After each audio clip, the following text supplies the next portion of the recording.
Hello dear students, तो आइए बेटा आज हम क्लास 11 की fourth unit work energy and power start करने वाले हैं। इस लेसन में हम समझेंगे वर्क, एनर्जी और पावर के बारे में, तीनों चीजों के बारे में हम समझेंगे। तो चलिए आज हम काफी बेसिक वर्क और एनर्जी के बारे में समझेंगे। क्लियर है? वर्क और एनर्जी मैं इसको थोड़ा इन शॉर्ट समझाऊंगा आपको, क्योंकि ऑलरेडी आपको वर्क और एनर्जी के बारे में कुछ ना कुछ आइडिया है जो आप क्लास 9th में पढ़ चुके हो। क्लियर? तो चलिए करते हैं स्टार्ट। तो सबसे पहला है बेटा अपना वर्क। अब देखिए क्वेश्चन आता है कि ये वर्क क्या है। जब हम किसी बॉडी के ऊपर फोर्स अप्लाई करते हैं और फोर्स की डायरेक्शन में बॉडी मूव भी करती है, हमने बॉडी पे फोर्स अप्लाई किया और जिस डायरेक्शन में फोर्स लगाया उसी डायरेक्शन में बॉडी मूव भी करे, तब हम बोलते हैं कि वर्क इज डन। क्या बोलते हैं? Work is done. और वर्क का फॉर्मूला है force into the distance in which moved in the direction of the force। जो हमने फोर्स अप्लाई किया वो multiplied by distance moved in the direction of force. Force की डायरेक्शन में जो डिस्टेंस है वो दोनों की हम मल्टीप्लाई करेंगे तो अपने पास क्या आ जाएगा बेटा? वर्क। अच्छा, अब एक चीज देखिए आप, हमने यहां का फोर्स इनटू में distance moved in the direction of force, तो यहां पर हमने फोर्स अप्लाई किया F। क्लियर? जो बॉडी पर फोर्स अप्लाई किया तो बॉडी कुछ इस डायरेक्शन में, उसके अंदर डिस्टेंस आया that is S।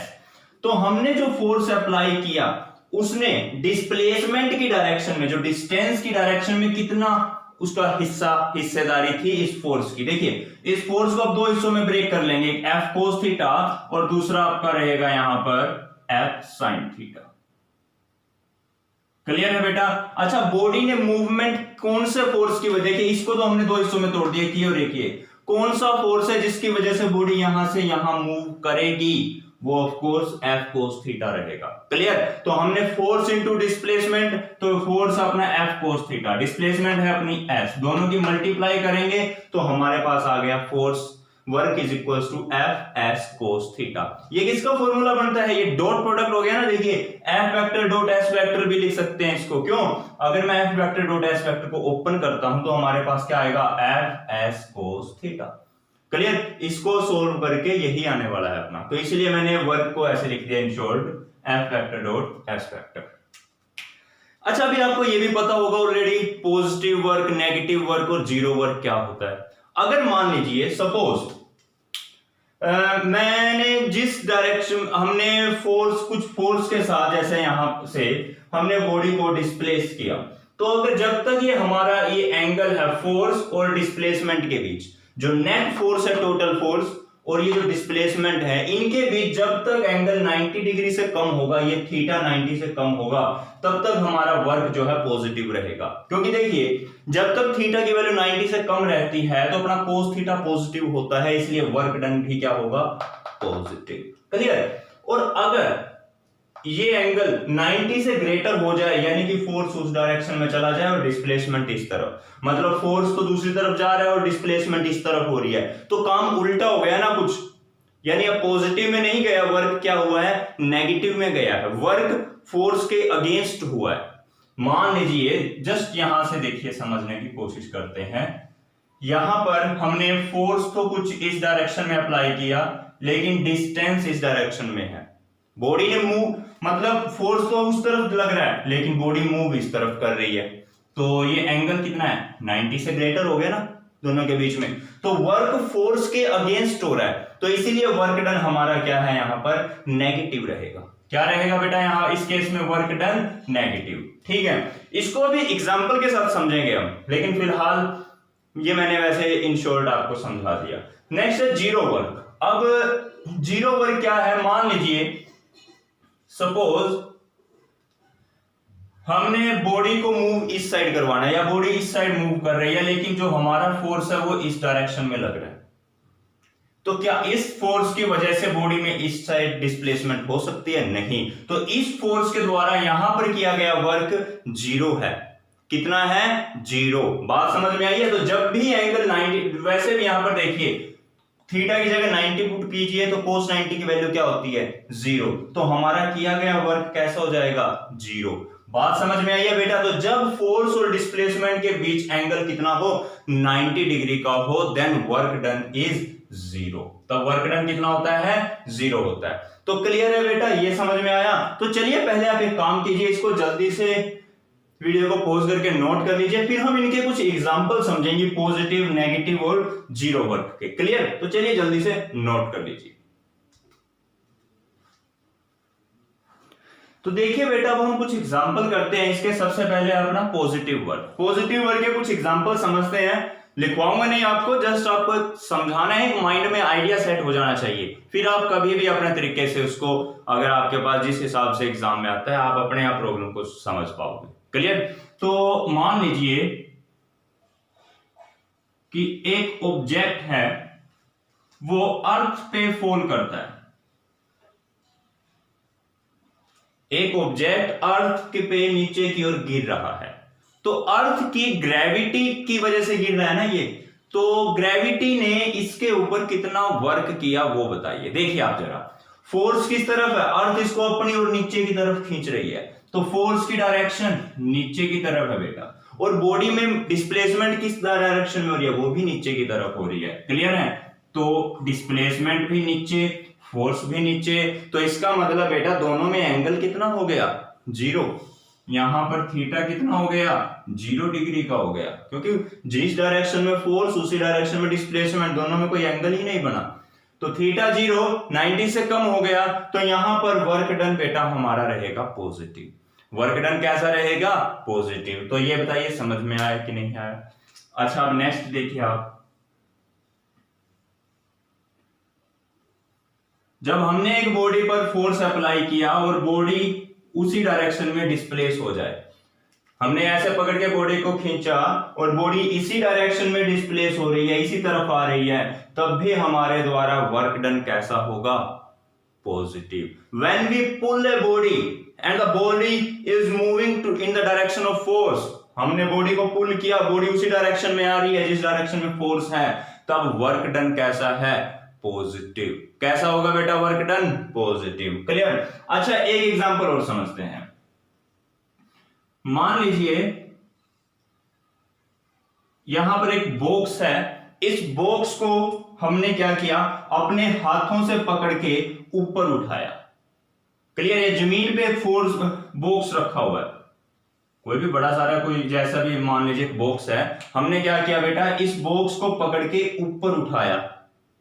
Suppose there is a box on the ground and we lift it upward, तो हमने जो फोर्स लगाया उसकी डायरेक्शन क्या है, हमारे द्वारा अप्लाई किया गया फोर्स ऊपर की तरफ। बॉडी मूव किस तरफ कर रही है, ऊपर की तरफ। तो बेटा जिस डायरेक्शन में फोर्स उसी डायरेक्शन में डिस्प्लेसमेंट, तो वर्क डन कैसा होगा, पॉजिटिव। बात समझ में आई है? बस सिंपल सी बात है, अगर हमने जिस डायरेक्शन में फोर्स लगाया, बॉडी में डिस्प्लेसमेंट भी उसी डायरेक्शन में हो, तो सिंपली वर्क आपका क्या रहेगा, पॉजिटिव। यहां पर पहचान रखने की एक मेन बात है, एंगल जो है 90 डिग्री से कम का होना चाहिए। क्लियर है? समझ में आया आपको? अच्छा, तो अब हम समझते हैं बेटा नेगेटिव वर्क।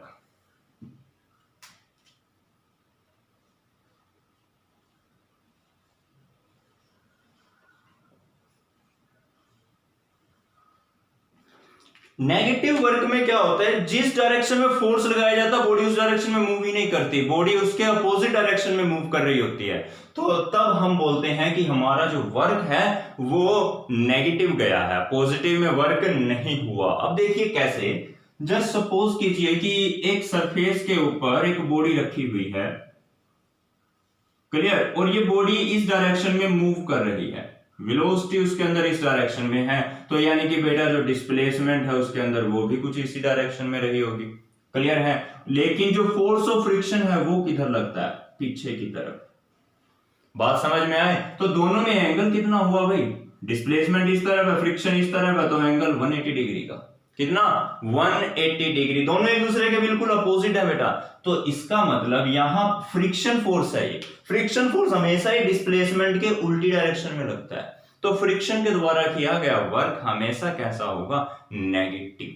कैसा होगा, negative. Work done by the force of friction is always negative, हमेशा कैसा होगा, नेगेटिव होगा। अच्छा, इसका एक एग्जांपल और समझते हैं। जो हमने ग्रेविटी वाला एग्जांपल समझा था, जस्ट सपोज कीजिए हमारी अर्थ के ऊपर से एक ऑब्जेक्ट है, हमने पहले ये नीचे आ रहा था, अभी ऊपर जा रहा है।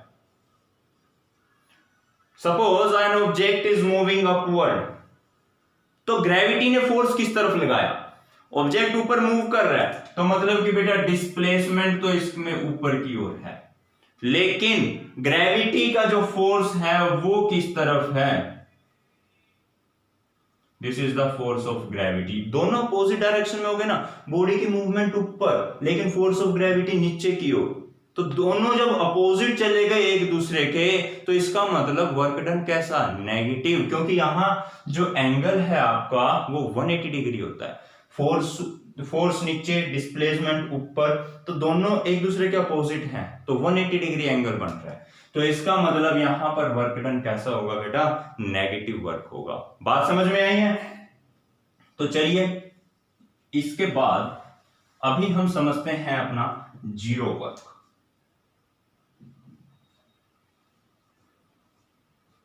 अच्छा, तो जीरो वर्क का एग्जांपल क्या हो सकता है, ये समझने की कोशिश करते हैं। देखिए बेटा, जीरो वर्क वो होगा जब जिस डायरेक्शन में फोर्स लगाया जाए उसके 90 डिग्री पर बॉडी मूव करती हो। देखो, जब भी आपको पता है एक बॉडी है सर्कल के अंदर घूम रही है, कहां घूम रही है बॉडी, सर्कल के अंदर, तो अगर मान लीजिए मैं इस पॉइंट पर बात करूं, बॉडी में डिस्प्लेसमेंट की डायरेक्शन क्या है, देखो बॉडी तो वही ऐसे जा रही है, ऐसे चक्कर लगा रही है, तो अगर सर्कल में आपको डिस्प्लेसमेंट या वेलोसिटी की डायरेक्शन पता करनी है, तो आप गिवन पॉइंट पर एक टेंजेंट बना दीजिए। ये जैसे टेंजेंट है, ये हमारी डिस्प्लेसमेंट की डायरेक्शन है। किसकी डायरेक्शन है बेटा, ये डिस्प्लेसमेंट की, ठीक है। तो फोर्स लेकिन किस तरफ लग रहा है, हमेशा जब भी बॉडी सेंटर में मूव करती है तो सेंट्रीपिटल फोर्स होता है एक, जो कि सेंटर की तरफ लगता है। ये हो गया बेटा आपका सेंट्रीपिटल फोर्स, तो एंगल ये हो गया आपका जी 90 डिग्री। बात समझ में आई है? तो कभी भी जो सेंट्रीपिटल फोर्स के द्वारा वर्क किया जाता है वो नेगेटिव, जीरो होता है। कैसा होता है, जीरो, क्योंकि यहां F और S के बीच एंगल 90 डिग्री है।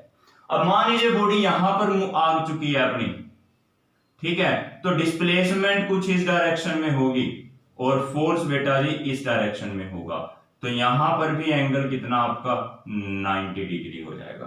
क्लियर है? तो again here the work done is zero. बात समझ में आई बेटा कि नहीं आई? देखिए, जैसे कि सन है, सन के अराउंड हमारी धरती चक्कर लगा रही है, मान लीजिए यहां पर तो सन है और यहां हमारी अर्थ घूम रही है, तो कौन सा फोर्स है जो कि अर्थ को सन की तरफ अट्रैक्ट किए हुए है, ग्रेविटेशनल फोर्स, ठीक है। तो ग्रेविटेशनल फोर्स के द्वारा अर्थ जो काम किया गया है वो कितना है, जीरो ही तो है, क्योंकि वो तो सन की तरफ लग रहा है, सेंटर की तरफ, ठीक है, और डिस्प्लेसमेंट 90 डिग्री पे जा रही है, तो वर्क डन इज जीरो, ठीक है। इसका एक और बड़ा अच्छा सा एग्जांपल है, जब कूली एक सामान को अपने सिर के ऊपर उठाता है। कूली ने क्या किया, सामान को अपने सिर के ऊपर रख लिया और अब उस सामान को वो उठा करके आगे चलता जा रहा है। देखिए, कूली बढ़ रहा है आगे की तरफ, बात समझ में आई है, लेकिन उसने जो फोर्स लगाया हुआ है, देखिए जो कूली खड़ा है उसने अपने हाथों के बल पे इस सामान को उठा रखा है। अब ये कूली तो मुझे बनाना नहीं आता, ठीक है, तो ये तो मैंने जस्ट एक वैसे आपको समझा दिया कि मान लीजिए कूली है,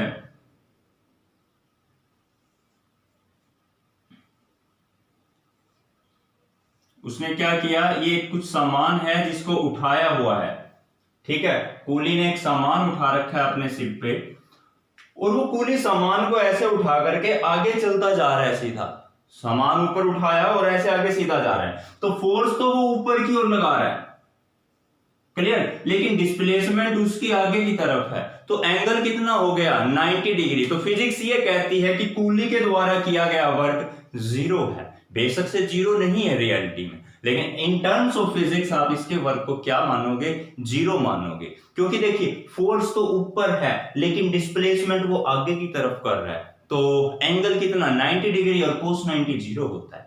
बात समझ में आई बेटा? तो here the work done is zero work का एक और एग्जांपल है, वो तो बड़ा ही सिंपल है। अगर बॉडी में डिस्प्लेसमेंट ही ना हो, s जीरो हो जाए, डिस्प्लेसमेंट जीरो हो जाए, तब भी वर्क डन क्या होगा? जीरो। क्लियर है बेटा? तो चलिए, आई होप कि आपको यहां तक समझ में आ चुका होगा वर्क। अब हम समझते हैं एसआई यूनिट ऑफ वर्क के बारे में। तो आइए बेटा, अब हम समझते हैं यूनिट्स ऑफ वर्क के बारे में। क्लियर? तो वर्क की बेटा जो यूनिट्स हैं वो मेनली दो टाइप की होती हैं, जैसे फोर्स की भी दो टाइप की हैं, वैसे वर्क की एक तो एब्सोल्यूट यूनिट्स होती हैं, एक होती हैं ग्रेविटेशनल यूनिट्स। अब एब्सोल्यूट यूनिट्स में फर्दर आगे टाइप्स हैं, जैसे एसआई यूनिट है। एब्सोल्यूट यूनिट्स में जो एसआई यूनिट है वर्क की, वो होती है जूल। कितनी होती, क्या होती है? जूल। अभी आपको पता है वर्क का formula force into displacement.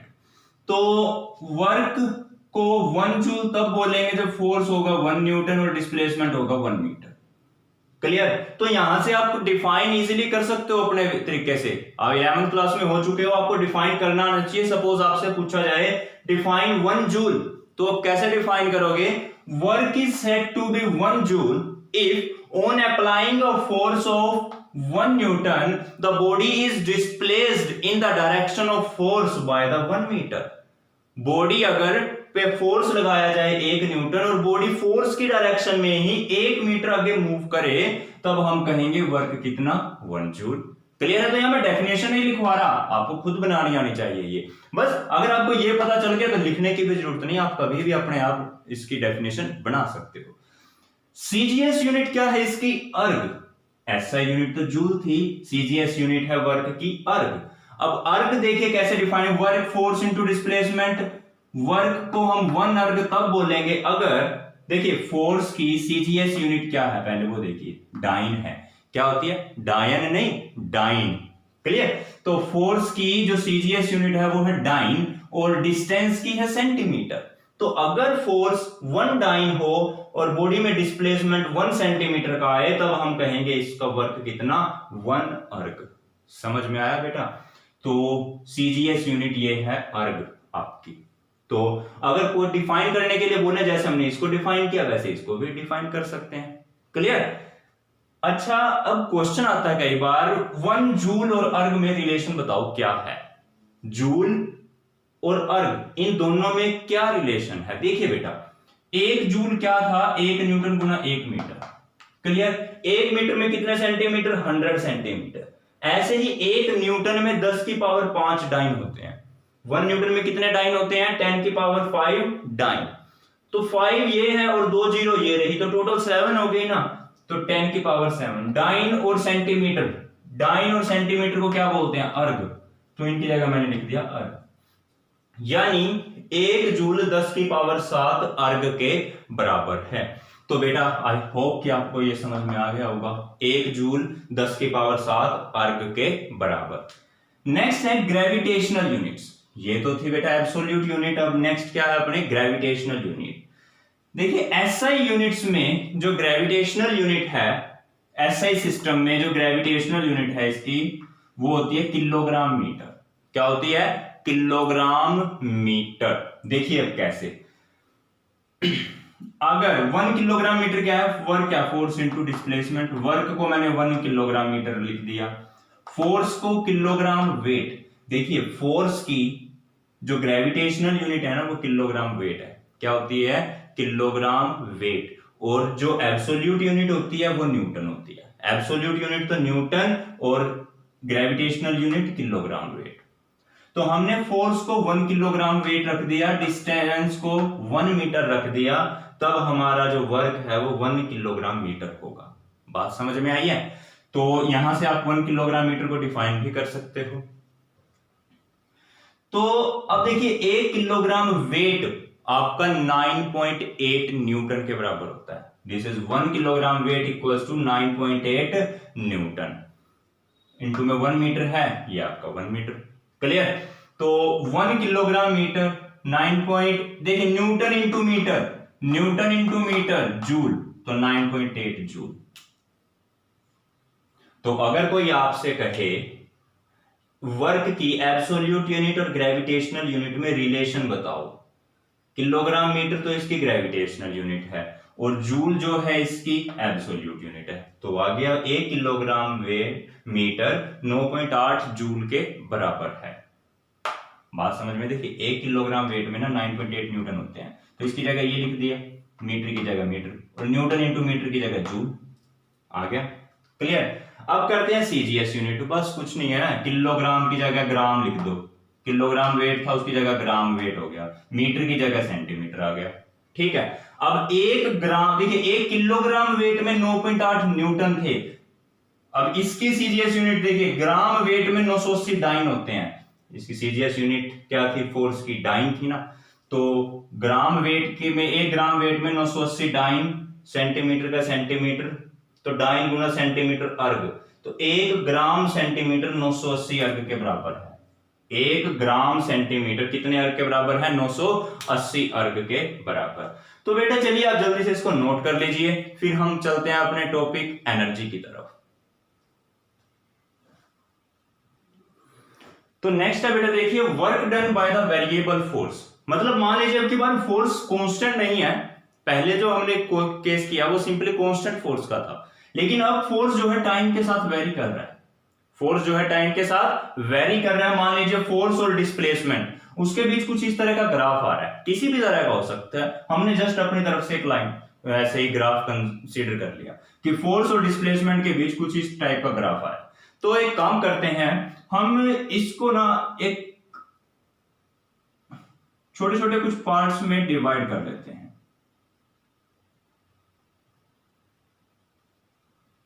Clear है। यहां से हमने काफी सारे रेक्टेंगुलर बॉक्स बनाए और इस ग्राफ को कई छोटे छोटे हिस्सों में, 1 2 3 4 ऐसे बहुत सारे, ये यहां पर आपको देखने में बहुत बड़े बड़े लग रहे हैं, लेकिन हमने बहुत ही छोटे छोटे यहां पर रेक्टेंगुलर बॉक्स बनाए हैं। क्लियर है, जिनकी विड्थ बहुत ही कम है।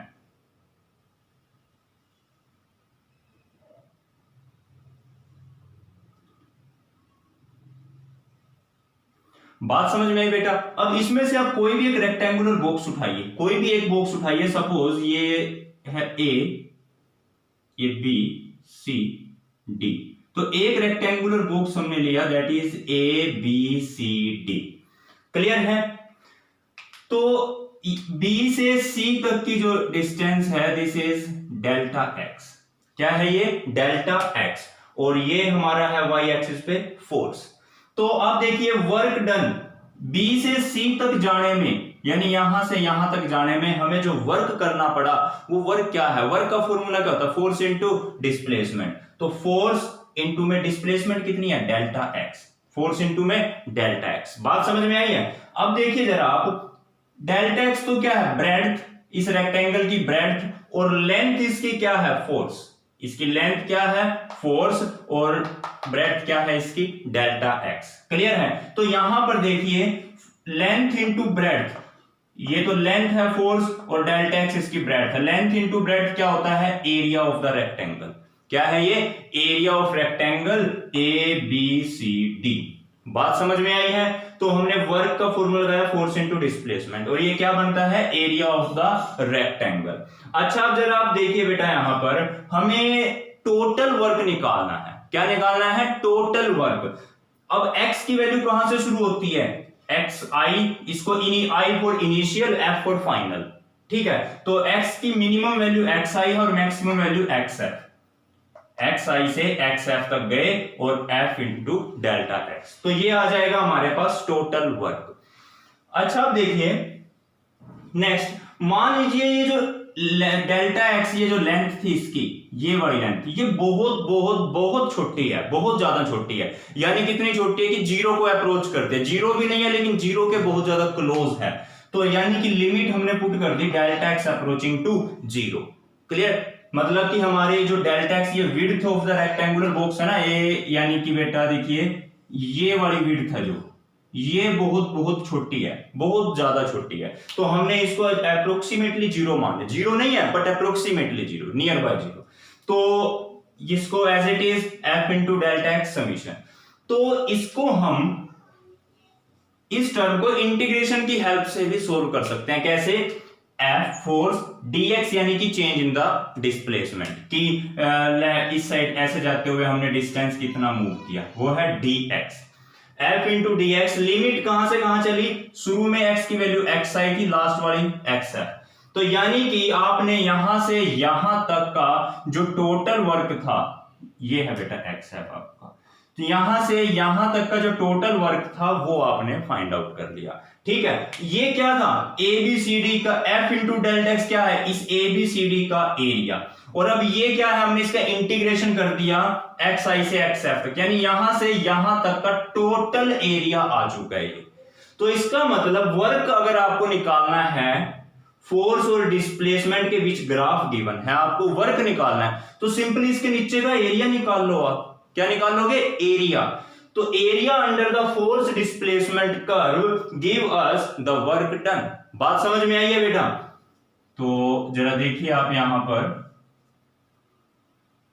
ये तो है x और ये है f, तो ये कोई भी एक कर्व है मान लीजिए, तो इस कर्व के नीचे का जो एरिया होगा वही एरिया हमारा वर्क डन के बराबर आएगा। किसके बराबर आएगा, वर्क डन के। फोर्स और डिस्प्लेसमेंट के बीच जो कर्व है उसका एरिया आप निकाल लीजिए, वो वर्क एरिया आपका इक्वल होगा वर्क डन के। बात समझ में आई है बेटा? तो चलिए अगर इसको नोट करना चाहते हो तो नोट कर लो, वरना आपको डायरेक्ट पता होना चाहिए work is equals to area under the force displacement curve in case of variable force.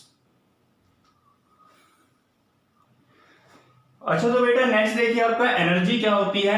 Energy अगर किसी काम को करने की हमारी जो एबिलिटी है उसी को हम क्या बोलते हैं, एनर्जी।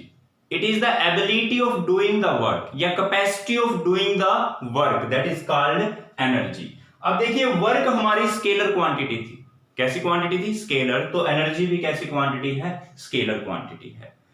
तो वर्क और एनर्जी दोनों को मापने की जो यूनिट्स हैं वो सेम रहेंगी, दोनों को ही मापने की जो यूनिट्स हैं वो क्या रहेंगी, सेम। तो इसकी SI यूनिट क्या है बेटा, joule. SI unit of work क्या, एनर्जी क्या है, जूल, और वर्क की भी क्या थी, जूल। क्लियर? तो जो एनर्जी और वर्क दोनों को मापने की जो यूनिट है वो सेम ही रहेगी। तो अगर आपको कहें कि 1 जूल वर्क एनर्जी का क्या मतलब है, 1 जूल एनर्जी का मतलब है बॉडी के अंदर कैपेसिटी है कि वो 1 जूल वर्क कर सकती है। 1 जूल एनर्जी का मतलब क्या है, the capacity of doing 1 joule work. बात समझ में आ गई? 1 जूल एनर्जी क्या है, the capacity of doing 1 joule work. Clear? तो बेटा देखिए आज हम, वैसे तो मुझे इस वीडियो में आपको पूरा काइनेटिक एनर्जी, पोटेंशियल एनर्जी वो भी करवाने थे, लेकिन वीडियो ज्यादा लंबी हो जाएगी। कुछ बच्चे सोचते हैं कि ज्यादा लंबी वीडियो को देखना प्रेफर नहीं करते, तो इसीलिए मैं केवल एनर्जी की डेफिनेशन तक ही इस टॉपिक को आज लीव कर रहा हूं। नेक्स्ट वीडियो में हम समझेंगे kinetic energy and the potential energy और उनके डेरिवेशंस के बारे में। क्लियर है बेटा? तो चलिए मिलते हैं नेक्स्ट टॉपिक के साथ नेक्स्ट वीडियो में, तब तक के लिए bye bye, thank you and have a nice day.